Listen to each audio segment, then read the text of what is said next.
तो फिजिक्स में हम लोग जो है पोटेंशियल पढ़ रहे थे, और पोटेंशियल का हम लोगों ने एक्सियल पॉइंट पे due to dipole electric potential निकाल लिया था। ठीक है, तो ये आप लोगों ने कर लिया होगा, प्रैक्टिस कर लो अच्छे से। ठीक है, न्यूमेरिकल भी आगे करेंगे। और आज हम लोग करेंगे इक्वेटोरियल पॉइंट पे डाइपोल की वजह से हमें निकालना हो अगर इलेक्ट्रिक पोटेंशियल, तो कैसे निकालेंगे। पहली बात तो देखो, अगर वो परपेंडिकुलर होगा, वो पॉइंट अगर मान लो यहाँ पे हमने डाइपोल एक लिया है और उसके जस्ट परपेंडिकुलर है, ठीक है, एकदम 90 डिग्री पे है, ऐसे परपेंडिकुलर है, तो ज़ीरो होगा। ये आप पहले ही रट लीजिए। अब जीरो कैसे होगा हम प्रूव करके दिखा रहे हैं आपको। जैसे यहाँ पे देखिए, एक डाइपोल है माइनस क्यू प्लस क्यू, इनके बीच की डिस्टेंस 2 ये है, और यहाँ एक परपेंडिकुलरली एक डिस्टेंस लिया गया है पी पॉइंट लिया गया है आर डिस्टेंस पे, तो यहाँ पे पोटेंशियल जो है ज़ीरो आएगा। तो अब हम लोग देखते हैं कैसे ज़ीरो आ रहा है, प्रूव करके देखते हैं। ठीक,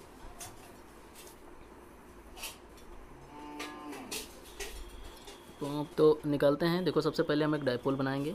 डाइपोल एक नेगेटिव क्यू और एक पॉजिटिव क्यू, इनके बीच की डिस्टेंस 2 ये, ठीक है, सेपरेट कर दिया। और यहाँ पे एक पॉइंट लिया हमने पी पॉइंट आर डिस्टेंस पे, ठीक है, तो ये ए और ए डिस्टेंस हो जाएगी हाफ हाफ, और ये आर रहेगी। तो यहाँ पे आप जब निकालोगे आप लोग पाइथागोरस थ्योरम लगा के, तो ये निकल के आएगा r square plus a square का रूट आएगा। सिमिलरली इधर भी वही आएगी, वही distance r square plus a square का रूट, ठीक है, दोनों डिस्टेंस सेम आई। अब टोटल पोटेंशियल जो आ जाएगा उस पॉइंट पे B1 प्लस B2 आएगा, और यहाँ पे साइन मैटर करता है, अपने पीछे भी पढ़ा है। तो 1/4 pi epsilon not due two point charge, तो पहले नेगेटिव चार्ज थे, तो P की डिस्टेंस देखोगे तो नेगेटिव Q बाई डिस्टेंस हमारी वही r square plus a square, ठीक है, Q/R होता है फॉर्मूला पोटेंशियल का जनरली, तो नेगेटिव हो गया। फिर दूसरा वाला है ड्यू टू पॉजिटिव चार्ज, तो 1/4 pi epsilon naught positive q, नीचे डिस्टेंस वही r square plus a square. अब देखिए दोनों वैल्यू सेम है, एक पॉजिटिव है एक नेगेटिव है, तो आंसर कितना आ गया, ज़ीरो, मतलब पोटेंशियल ज़ीरो आ गया। ठीक है, बहुत आसान था। तो ये चीज़ आप ध्यान रखिए कि अगर परपेंडिकुलर है ऐसे, ठीक है, मिड पॉइंट से, तो ये ध्यान रखिएगा कि ज़ीरो हो जाता है। ओके, लेकिन अगर यही डिस्टेंस यहाँ हो जाए कहीं, सपोज दैट ये पॉइंट यहाँ हो जाए, है तो वो इक्वेटोरियल ही पॉइंट, बट इस बार ये ज़ीरो नहीं होगा, क्योंकि ये डिस्टेंस कुछ और होगी, ये डिस्टेंस कुछ और होगी। ठीक है, भले वो डाइपोल ही क्यों ना हो, लेकिन जो है इस बार यहाँ पे पोटेंशियल ज़ीरो नहीं हो सकता। तो वो नहीं हो सकता, तो उसको हम लोग सेकंड में चेक करते हैं, उसकी भी प्रूविंग देखते हैं कि उस केस में हमारा पोटेंशियल कितना आएगा। ठीक है, उस केस में हमारा इलेक्ट्रिक पोटेंशियल कितना आने वाला है। आप लोगों ने ये देख लिया, ये वाला हम लोगों ने कर लिया है, ये वाला केस जहाँ पे आपका पोटेंशियल ज़ीरो आया हुआ है। और आप सब देख लीजिए यहाँ भी ध्यान से, ठीक है, पूरी रामकथा लिखी हुई है जो हम लोगों ने भी प्रूव किया है। और दूसरा जो हमने डिस्कस किया था कि अगर वो पॉइंट अगर थोड़ा सा शिफ्ट हो जाए, जैसे यहाँ पे आप देख रहे हैं ये वाला पॉइंट, इस केस में पोटेंशियल ज़ीरो है, तो इक्वेटोरियल ही पॉइंट, बट इस केस में जो है पोटेंशियल हमारा ज़ीरो नहीं आएगा। तो आएगा कितना वो हमें देखना है। तो पहले आप इसको, पहले फिगर को जनरली समझ लेते हैं। है देखो डाइपोल, बीच की डिस्टेंस 2 ये है, पॉइंट यहाँ पे है, तो अगर इस पॉजिटिव चार्ज से डिस्टेंस R2 हो और नेगेटिव चार्ज से R1 हो, डिस्टेंस डिफरेंट है ही है, ठीक है, तो इनका जो डिस्टेंस वेक्टर होगा वो ये होगा, आप देख रहे हैं। तो हमें एक परपेंडिकुलर ड्रा करना होगा, ठीक है, ऐसे करके, ये आप देखिए, और यहाँ से हमें ये डिस्टेंस फाइंड करनी होगी, ये R1 और R2 फाइंड करनी होगी। तो बेसिकली वही तरीका है, पहले B1 B2 लगाओगे, फार्मूला लगाओगे, R1 रखोगे डिस्टेंस, R2 रखोगे, फिर सॉल्व करोगे। तो अब यहाँ पे क्या करना होगा, हमें ये डिस्टेंस निकालनी होगी, R1 R2 minus R1 minus R2 और R1 R2 प्रोडक्ट में। तो ये कैसे निकलेगा, तो यहाँ पे हम लोग cos थीटा अप्लाई करेंगे। यहाँ पे आप देख रहे हैं फिगर में, ठीक है, यहाँ cos थीटा लगाया जाएगा, तो cos थीटा से आसानी से ये डिस्टेंस निकल आएगी। ठीक है,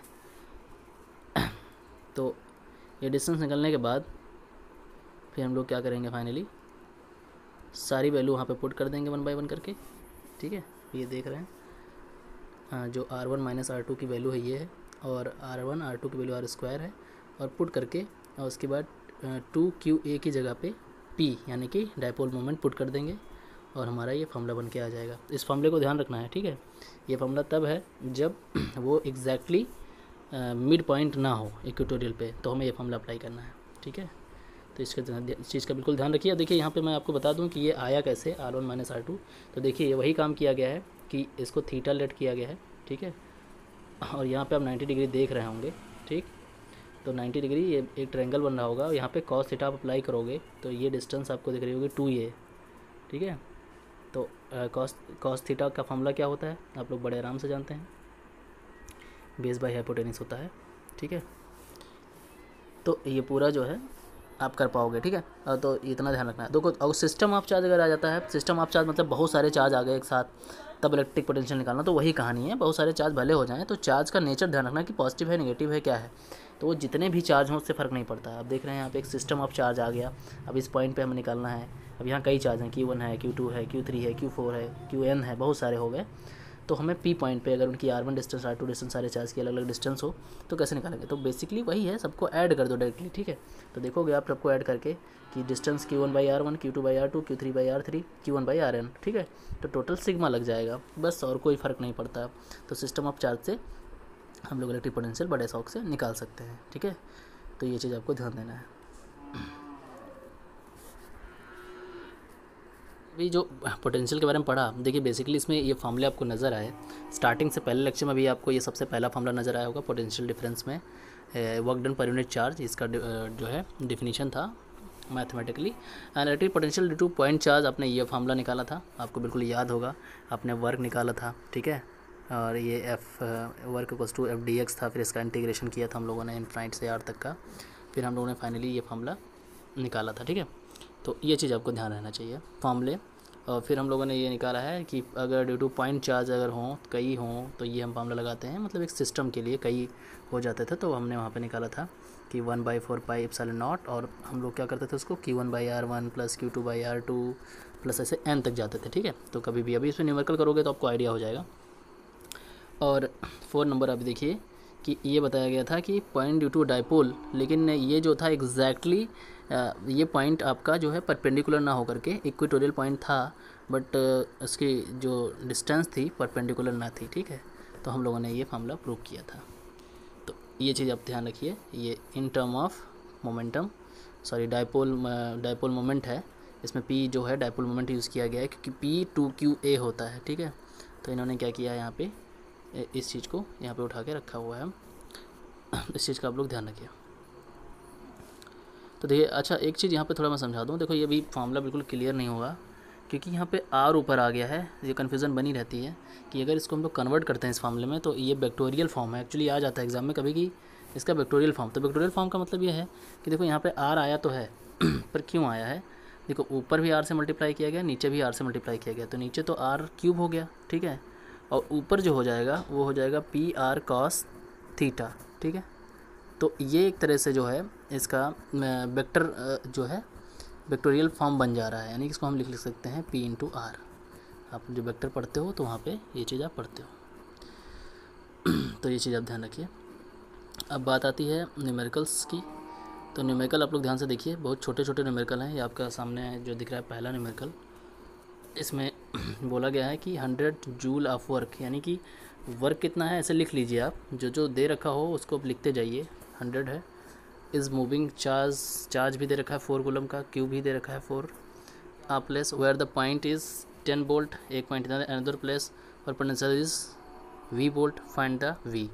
मतलब ये पोटेंशियल डिफरेंस वाला क्वेश्चन है, यानी कि एक पॉइंट से दूसरे पॉइंट पे लाने वाला क्वेश्चन है। आप लोगों ने पढ़ा था स्टार्टिंग में ही कि एक यहाँ पे चार्ज रखा होता है और यहाँ पे ये सोर्स चार्ज है, टेस्ट चार्ज लाया जाता है एक पॉइंट A से B तक, तो पोटेंशियल डिफरेंस वाला फार्मूला लगा देते हैं, ठीक है। ये फार्मूला दिख रहा है आपको, अप्लाई करोगे उसमें एक दे रखा है पोटेंशियल और दूसरा बड़े आराम से आप निकाल पाओगे, ठीक है। तो बिल्कुल हल्का सा क्वेश्चन है ये। देखिए फिर अगला है electric potential at the surface of gold nucleus, the nucleus radius इतना metre and the atomic number इतना and given charge on the proton इतना, ठीक है। आपको क्या बताना है, electric potential at the surface of gold nucleus, तो न्यूक्लियस पे हमें बताना है कितना होगा, ठीक है। तो सीधा है कि चार्ज पता करो पहले, ठीक है, और जो रेडियस है वही डिस्टेंस है। तो ये देखिए फॉर्मूला, और यहाँ पे देखिए चार्ज पता किया गया Q = Ne से, ठीक है, जो आपने पहला चैप्टर में अच्छे से पढ़ा है। और उसके बाद फाइनली 1/4 पाई एप्सिलॉन की वैल्यू आपको पता ही होगी, 9 × 10⁹ होती है, वो पुट करके सॉल्व कर दिए। देखो क्वेश्चन जब आप वैरायटी क्वेश्चन करते हो तभी आपका एक्सपीरियंस बढ़ता है, ठीक है। तो ज़्यादा से ज़्यादा क्वेश्चन करने की कोशिश करिए ताकि आपको अच्छा सा एक्सपीरियंस हो सके, ठीक। तो देखिए हिमाचल का है ऐसे ही एनसीईआरटी का क्वेश्चन आपके सामने आ गया है ये, ठीक है। यहाँ भी पढ़िए क्या क्या गिवन है, क्या पूछा गया है, तो आप बड़े शौक से कर सकते हो, ठीक है। तो वही है, आप न्यूमेरिकल में थोड़ी सी आदत डालिए, ढेर सारे न्यूमेरिकल करिए और बुक जल्दी से जल्दी कैरी करने की कोशिश करिए। आपके पास मैथ के लिए आर डी शर्मा और फिजिक्स के लिए SL अरोड़ा होना मस्ट है। तो आपका जितना भी मैटर है, जितना आप पढ़ते जाते हो 1 बाय 1 करके, उनको एक अपना खुद का एक नोट रेडी करो, ठीक है। उस नोट्स में मेंशन करते जाओ कि हमने क्या सीखा है और क्या हमको 100% आती है। अगर हमको बाय हार्ट कोई प्रूव करने को दे दे तो उसको हम कर पाएँ, ठीक है। तो जितनी भी चीज़ें हैं एकदम से आपको बिल्कुल लर्न होनी चाहिए, ठीक है। आप देखते ही उसको बता सको, ठीक है, कि हाँ भाई हमको ये बिल्कुल अच्छे से आता है, ठीक है। चाहे वो पोटेंशियल डिफरेंस हो, चाहे वो पोटेंशियल हो, चाहे वो इक्वेटोरियल पॉइंट पे आपका पोटेंशियल निकालना हो, चाहे वो एक्सियल पॉइंट पे निकालना हो, चाहे आपका इक्वेटोरियल पॉइंट पे कहीं और पॉइंट हो, ठीक है। तो जितनी चीज़ें आप पढ़ते जा रहे हो एकदम ऐसे ही, मतलब एक आप जब रफ वर्क करने बैठते हो तो आपके माइंड में वो चीज़ चलनी चाहिए कि हमने इतनी चीज़ें पढ़ ली हैं और उसको मैं आँख बंद करके सारे फार्मूले एक साथ मेंशन कर सकता हूँ और सारे फार्मूले की इंपॉर्टेंस हमें पता है, ठीक है। देखो इंपॉर्टेंस का मतलब ये है, ख़ास चीज़ आप समझिए कि जैसे आपने ये फार्मूला देखा, सपोज दैट आपके सामने ये फार्मूला आ रहा है पोटेंशियल का, V = 1/4πε0 Q/r, ठीक। अब ये कहाँ कहाँ फार्मूला यूज़ हो सकता है, ऑल पॉसिबल पोजीशन, ठीक है, ऑफ दिस फार्मूला। मतलब ये कहाँ कहाँ किस किस क्वेश्चन में हम यूज़ करके न्यूमेरिकल को तोड़ सकते हैं।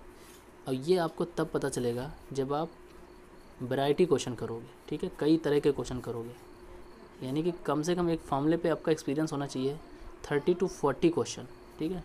अब इतना जब आप क्वेश्चन कर लोगे तो आपको इतना एक्सपीरियंस हो जाता है कि आप किसी भी क्वेश्चन को देख के समझ जाओगे कि ये वाला फार्मूला हम यहाँ अप्लाई कर पाएंगे, ठीक है। तो आप ज़्यादा क्वेश्चन करिए, उसके लिए आपके पास SL अरोड़ा होनी चाहिए। अगर ना हो तो देखिए गूगल पे पढ़ा होगा, गूगल पे बहुत सारे ऐसे साइट्स हैं जहाँ से आप इसका PDF डाउनलोड कर सकते हो। कम से कम वहीं से उठा करके आप सारा क्वेश्चन करना स्टार्ट कर दिया करो। देखो एक टॉपिक पढ़ो, नंबर ऑफ़ क्वेश्चन ज़्यादा करो, ठीक है। अब जैसे NCERT में क्या है कि NCERT में अभी उतने क्वेश्चन नहीं हैं, करना तो ज़रूरी है ही है, NCERT करेंगे, लेकिन हम लोग एक सिस्टम से चल रहे हैं। अभी कॉन्सेप्ट पे काम करेंगे, फिर उसके बाद NCERT उठाएंगे चैप्टर फिनिश होने के बाद, ठीक है। तो यही चीज़ ध्यान रखना है कि अब कोशिश करो, अगर ना हो तो आप लोग चला ही रहो स्मार्टफोन, ठीक है, और जा करके गूगल पे सर्च कर लो, ठीक है, वहाँ से डाउनलोड कर लो उसका PDF। और ये टॉपिक जैसे हम लोगों ने आज पढ़ा है इलेक्ट्रिक पोटेंशियल का, ये वाला टॉपिक जिसमें इक्वेटोरियल पॉइंट था, इक्वेटोरियल पॉइंट पे हम लोगों ने निकाला था इलेक्ट्रिक पोटेंशियल, उसके सारे न्यूमेरिकल जो भी हों 10, 15, 20, 30, 40, 50 बैठ करके उसको उड़ा डालो, ठीक है। और देखो बिल्कुल अगर इसी साथ मतलब एक साथ करते चलोगे तो ज़्यादा सही रहेगा। अभी हमने जो पिछले क्लासेस किए हैं उसमें प्रॉब्लम आ गई थी। इसमें यह होता कि हम लोगों का कभी न्यूमेरिकल नहीं हो पाए, फिर हमें बार बार लेक्चर उसको दोबारा देखना पड़ा। अब ऐसे इस क्या हो रहेगा कि एक छोटा सा टॉपिक हमने पढ़ा, सपोज दैट एक टॉपिक हमने पढ़ा और उसके उसी से रिलेटेड आपने फटाक से सारे न्यूमेरिकल कर लिए, ठीक है। तो सारे न्यूमेरिकल करने के बाद आपका कॉन्सेप्ट एकदम से रेडी हो गया, ठीक है। इसीलिए मैं SL अरोड़ा को प्रीफर कर रहा हूँ। देखो SL अरोड़ा में क्या है कि प्रॉपर ढंग से सबसे पहले क्वेश्चन वाइज बनाया गया है, ठीक है। एक क्वेश्चन कहा गया है क्वेश्चन 1, ठीक है, क्वेश्चन पे दिया गया है पूरा क्वेश्चन पे पहले प्रूविंग दे रखी है, तो उस पर डेरिवेशन पूरा दे रखा है, ठीक। तो आप पहले डेरिवेशन ओके करते हो और उसी के जस्ट नीचे ढेर सारे क्वेश्चन दे रखे हैं, यानी उसी फार्मूले पे होंगे। तो वो फार्मूला आपका बिल्कुल क्लियर हो जाता है कि इस फार्मूले की जो इम्पोर्टेंस है वो पता चल जाती है, ठीक है। तो ये ध्यान रखो।